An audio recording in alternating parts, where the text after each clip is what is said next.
it is only the first week of December, and already package delivery firms are overwhelmed. Joining us now is Bloomberg opinion columnist Brooke Sutherland. Brooke, it's not just UPS, it's not just FedEx, but UPS in particular is telling drivers to stop picking up packages from certain retailers. What's going on?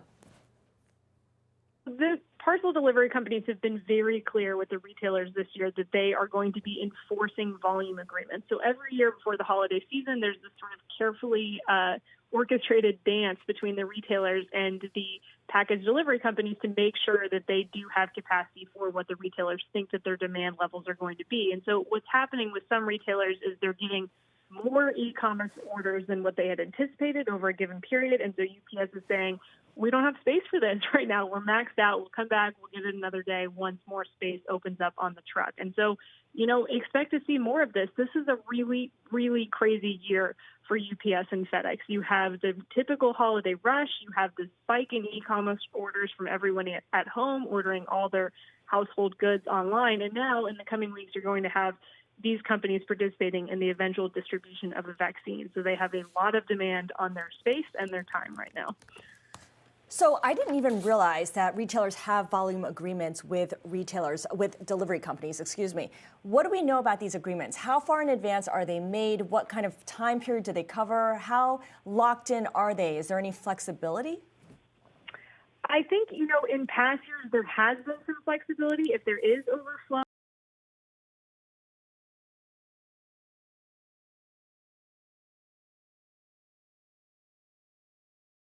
going to be something that looks a little bit different, but they are negotiated ahead of time. And, retailers, of course, do all the analytics on their end to try to figure out what they think their demand is going to be.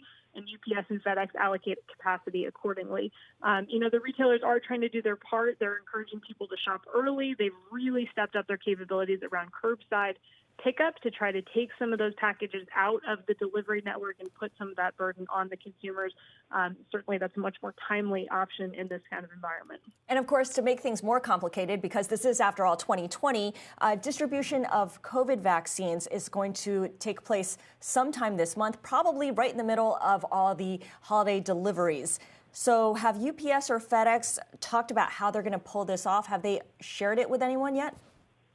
Sure. So they definitely have been investing and preparing for this moment, but there are only so many planes, so many trucks out there. And so inevitably, these boxes of vaccines are going to be taking space away from other orders. But, the carriers are going above and beyond to make sure that they're ready for this. They've invested in things like freezer farms, because, of course, we know that Pfizer vaccine needs to be kept at ultra cold temperatures. And so, I have every confidence that they're going to pull this off and that they're doing everything that they need to do. But that may mean that some of these things do get pushed to the side, things like Christmas gifts that, typically we put so much pressure on these carriers to make sure that they get those delivered by Christmas Eve. And I personally just think that we need to readjust our point of view in this environment. And, like I said, there are so many demands on UPS and FedEx's capacity. And some of these, are key to the overall economy. And so I think just the lens of perspective here maybe needs to be adjusted. Absolutely. And resetting expectations overall.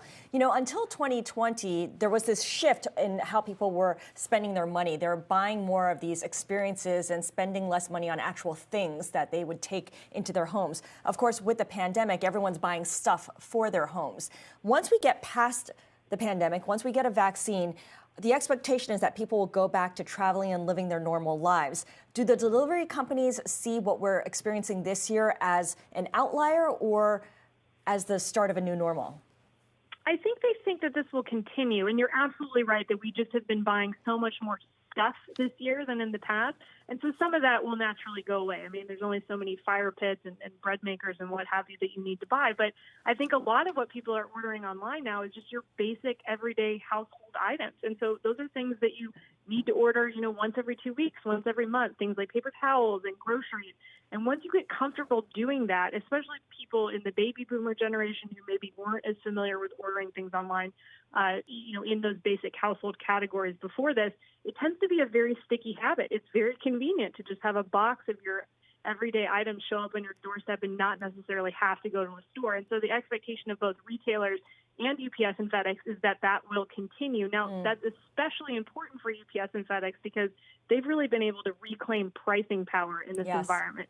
It had been sort of a very lopsided dynamic where, they were expected to meet the retailers' demands, and now they're really viewed as essential. And so they've been able to sort of reclaim some of that. And so, continuing that demand is going to be really important for their business case. Yeah, I remember earlier this year, the big concern was that they're going to lose ground to Amazon, which was coming up with its own solutions, but now they're more essential than ever. Brooke Sutherland, Bloomberg opinion columnist, thank you so much.